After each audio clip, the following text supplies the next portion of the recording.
안녕하십니까, 이우현입니다. 제가 오늘 강의할 내용은 일제 말기 1939년 9월부터 1945년 8.15까지 약 6년 동안 전쟁 중에 일본으로 건너가서 노동한 72만여 명의 조선인 근로자에 대한 것입니다. 학계에서는 이것을 보통 노무동원이라고 부릅니다. 여기서 한 가지 제가 지적해 두고 싶은 점은 한국인들이 상상하는 것과 다르게 조선인 노무자가 한 역할은 그다지 크지 않았다는 것입니다. 우선 일본 제국이 전쟁을 위해서 동원했던 전체 인원수 중에서 조선인이 차지하는 비중은 불과 6%밖에 안 됐습니다. 이 점을 전제하고 그런데 한국의 연구자들은 대부분 이 조선인들이 일본 관원에 의해서 강제로 끌려가서, 다시 말해서 강제 동원되어서 노예노동을 했다고 주장하고 있습니다. 다시 말해서 잠을 자고 있는데, 논에서 일을 하고 있는데 헌병이, 순사가 와서 일본으로 끌고 갔다. 그래서 일본 가서 죽도록 일만 하고 짐승처럼 채찍질을 당하고 학대당하고 매를 맞고 그랬음에도 불구하고 돈 한 푼 받지 못하고 돌아왔다. 이것이 학계의 일반적인 주장이라고 할 수 있습니다. 1965년이면 한일 국교가 정상화되는, 마지막으로 최종 협상이 완료되는 그 시점입니다. 그런데 일본 조총련계의 조선대학이라고 있습니다. 그 조선대학의 교원이었던 박경식 씨가 이러한 주장을, 앞서 말씀드린 바와 같은 주장을 가장 처음으로 했습니다. 왜냐하면은 일제가 잔혹하게 조선인을 착취했다고 그렇게 선동함으로써 당시 진행되고 있던 한일 국교 정상화를 저지하기 위한 것이었습니다. 양국의 국교가 정상화되면 북한이 일본과 한국에게 포위되기 때문입니다. 이러한 주장을 강제연행, 강제노동이라고 부를 수 있습니다. 박경식의 1965년에 발행한 책의 제목도 조선인 강제연행의 기록이라고 되어 있습니다. 그로부터 시작해서 이 주장은 2018년 지금까지 가장 강력한 학계의 통설로 남아 있습니다. 50년 이상 그 주장이 거듭 반복되고 있는 것입니다. 또 그것은 한국의 정부기관, 교육기관, 언론계, 문화계, 이 사회 전반에 심대한 영향을 주었고 그것이 우리 국민들의 일반적인 상식으로 자리 잡게 되었습니다. 하지만 이것은 명백한 역사 왜곡입니다. 강제연행이라는 역사 왜곡은 한국의 반일 민족주의를 만들어내는 데서 매우 중요한 역할을 했습니다. 반대로 이러한 반일 종족주의적 정서와 감정은 한국의 역사 왜곡을 더욱 심각하고 광범위하게 퍼뜨린 역할을 하였습니다. 연구자들은 강제연행이라는 표현으로 한데 묶어서 이야기하고 있지만 그 속에서 가장 널리 알려진 것은 바로 강제징용입니다. 이 강제징용에 대해서 한국 대법원은 지난 2018년 10월 30일 일본 기업에 대해서 한국인 근로자 1인당 1억 원씩을 지급하라고 판결하였습니다. 하지만 이 판결 또한 명백한 사실에 대한 역사 왜곡에 의해서 발생한 황당한 판결입니다. 우선 징용은 1944년 9월부터 가장 길게 잡아서 1945년 4월까지 약 8개월 동안, 단기간 동안 진행되었을 뿐입니다. 그 뒤로는 미 공군이 대한해협을 장악하면서 더 이상 조선에 있는 근로자를 일본으로 수송할 수 없게 되었기 때문입니다. 그래서 징용이라는 형태로 일본에 간 조선인은 약 10만 명 정도다, 이렇게 볼 수 있습니다. 징용이라는 것은 법률이 규정하는 강제적인 노무동원 방법이었습니다. 물론 일본에만 있는 것은 아니고 1차, 2차 대전, 세계대전 과정에서는 모든 나라가 취했던 동원 방법이었습니다. 이 징용을 거부하면 1년 이하의 징역이나 100엔 이하의 벌금에 처해졌습니다. 그렇다면 어떤 방법이 징용 이전에 취해졌을까요? 첫 번째로는 39년 9월부터 시작된 모집이라고 하는 것이고 1942년 2월부터는 관알선이라고 하는 형태로 근로자가 일본으로 건너가게 되었습니다. 그런데 이 두 가지 방법, 즉 모집과 관알선에는 법률적인 강제성이 없었습니다. 조선인은 응하지 않으면 그만이고 처벌할 수가 없었던 것입니다. 일본에서 온 기업체, 노무과 사원들에게 조선인 중에서 일본으로 가기를 원하는 사람들은 내가 가겠다고 이야기하고 그렇게 가는 것이었습니다. 다시 말해서 조선인들의 자발적인 선택에 맡겨졌다고 할 수 있는 것입니다. 관알선은 모집과는 조금 다릅니다만 중요한 차이라면 일본 기업이 조선인을 모집하는데 조선 총독부가 이전보다 모집 단계보다 훨씬 더 적극적으로 지원하였다. 그 점이 중요한 차이가 되겠습니다. 그런데 흥미롭게도 징용이 시작된 이전과 마찬가지로 많은 조선인들이 밀항 브로커에게 고액의 금액을 주고 작은 배에 목숨을 의지한 채 일본으로 밀항하려고 하였습니다. 다시 말해서 일본은 당시 청년 조선인들에게는 하나의 로망이었다. 요즘 말로 그렇게 표현할 수가 있겠습니다. 그래서 징용되기 이전에도 그랬던 것처럼 조선인들 중 많은 수가 또한 도망갔습니다. 일본의 청년들이 대부분 아시다시피 전장으로 나갔습니다. 그렇기 때문에 일본에서는 노동력이 매우 부족했습니다. 특히 탄광과 같은 광산에서 노동력 부족 문제가 가장 심각하였습니다. 그래서 일본으로 동원된 72만여 명의 조선인 중에 약 64%가 주로 탄광 그리고 약간의 금속광산에 배치되었던 것입니다. 하지만 일본으로 간 조선인들은 대부분 농촌 출신이었습니다. 그들은 땅 밑으로 들어가는 깊이 들어가는 광산 노동을 두려워할 수밖에 없었습니다. 그래서 많은 조선인들이 도망갔던 것입니다. 보다 더 안전하고 좋은 직장을 찾았던 행동이었습니다. 전 시기, 그러니까 전쟁 중에 조선인 노무동원은 그런 점에서 볼 때 시기로 보나 인원으로 보나 징용 이후의 도주 등을 함께 감안하면 조선의 노무동원은 강제연행이라고 말할 수 없다는 것입니다. 실제로 당시에는 강제연행이나 강제징용이라는 말조차 쓰이지 않았습니다. 특히 강제징용이라고 하는 말, 이번 대법원 재판에서 등장했던 이 말은 무슨 근거로 나온 것인지 우리는 알아두어야 합니다. 강제징용이라고 하는 개념은 원래부터 성립할 수 없는 개념이었습니다. 왜냐하면 말씀드렸던 것처럼 징용 그 자체가 강제였기 때문입니다. 그렇다면은 1965년 박경식 이래 왜 지금까지 한국의 연구자, 정부, 그리고 언론기관이나 교육기관, 시민단체에서 모두 강제라는 말을 징용 앞에 붙여서 쓴 이유는 무엇일까요? 저는 이것이 하나의 연구자들이 만들어낸 조작적 개념이라고 생각합니다. 사실 이 단어 속에는 역사에 대한 교묘한 사실의 과장, 그리고 사실의 왜곡이라고 하는 것이 들어 있습니다.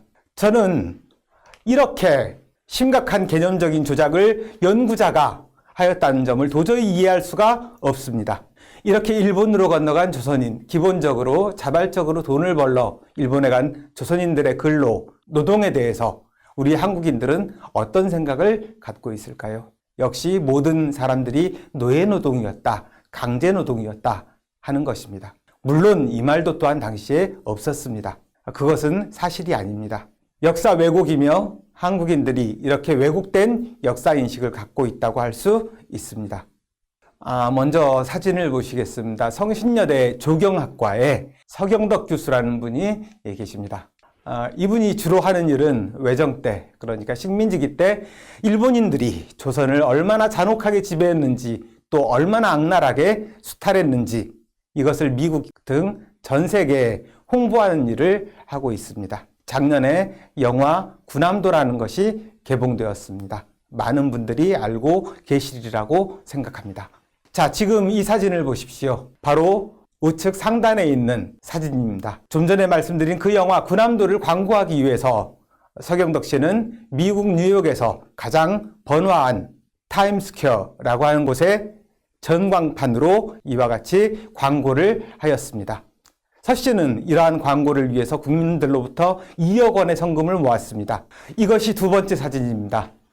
부산에 2015년에 개관한 국립일제강제동원 역사관이라고 하는 곳이 있습니다. 이 역사관에 들어가면 바로 앞에서 높은 탑을 볼 수 있습니다. 그것은 목숨을 잃은 조선인들을 추도하기 위해서 세운 탑입니다. 여기에서 보시는 사진은 바로 그 추도탑 바로 뒤에 붙어 있는 사진입니다.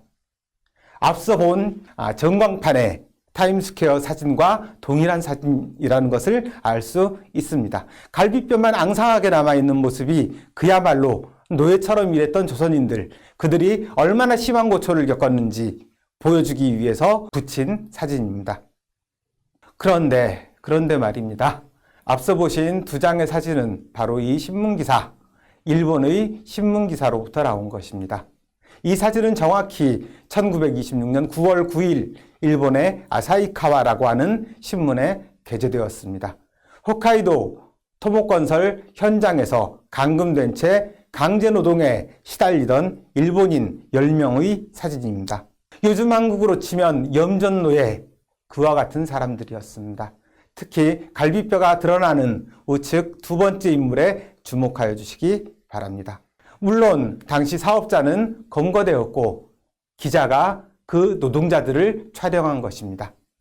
결국 우리는 미국에까지 가서 일본인들을 한국인이라고 광고하면서 우리가 일본인들에게 이렇게 당했다고 제3자에게 엉뚱한 선전을 한 모양이 되어버렸습니다.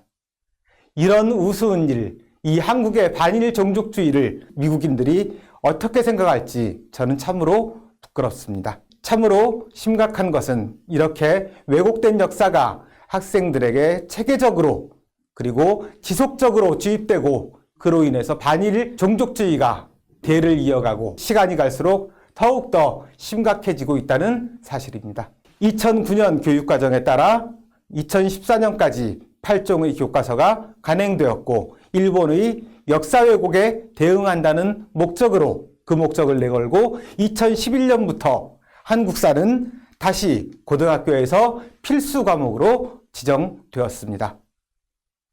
그 중에서 이 8종의 교과서 중에서 7종의 교과서에서 지금 보시는 것처럼 앞서 말씀드린 학대받는 일본인들의 사진이 조선인 강제징용 또는 조선인 강제노동이라고 하는 제목으로 실려 있다는 우스운 현실입니다.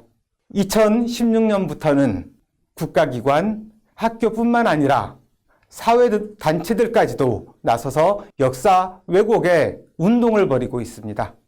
소위 강제징용 노동자상이라는 동상 설치 운동입니다.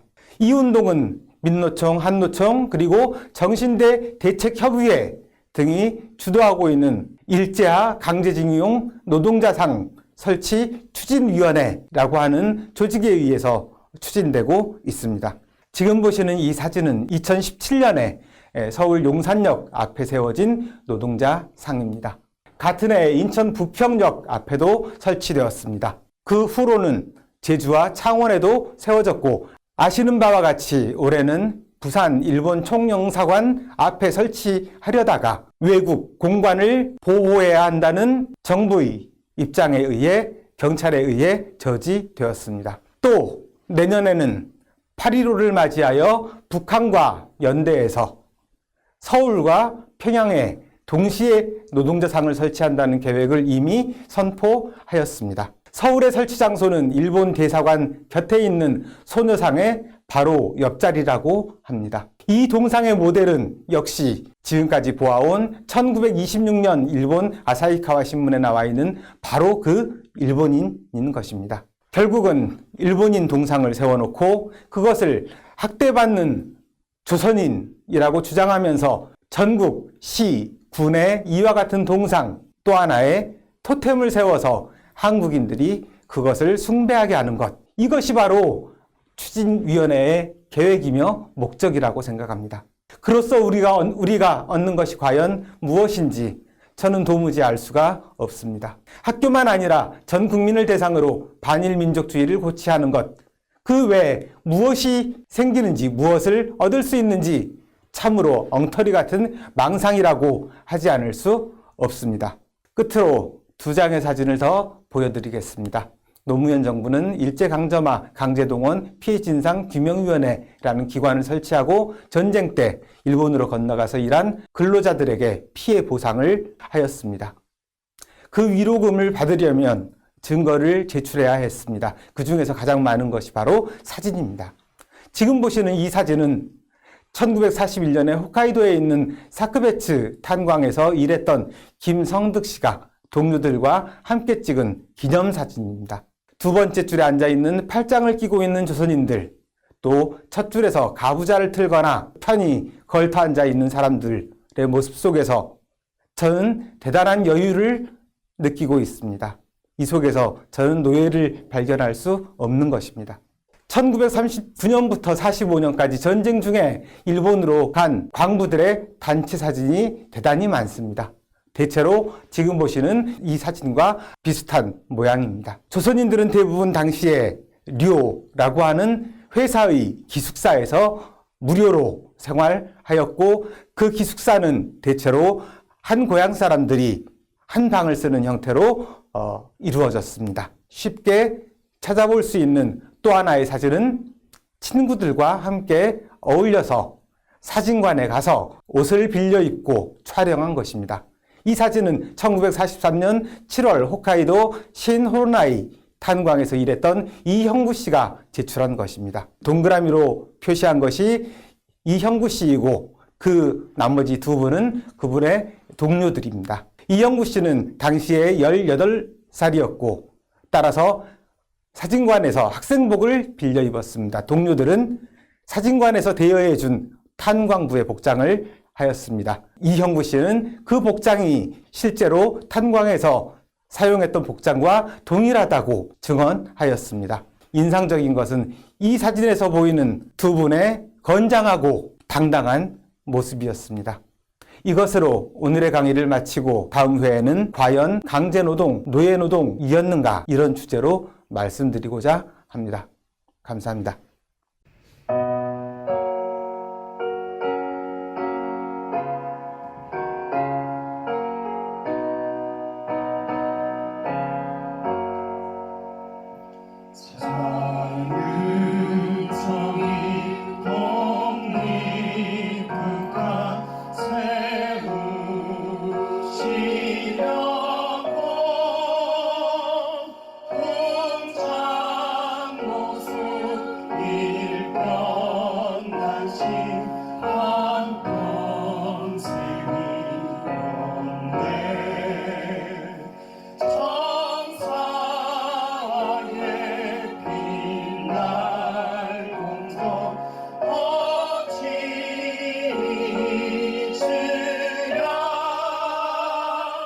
선진 사회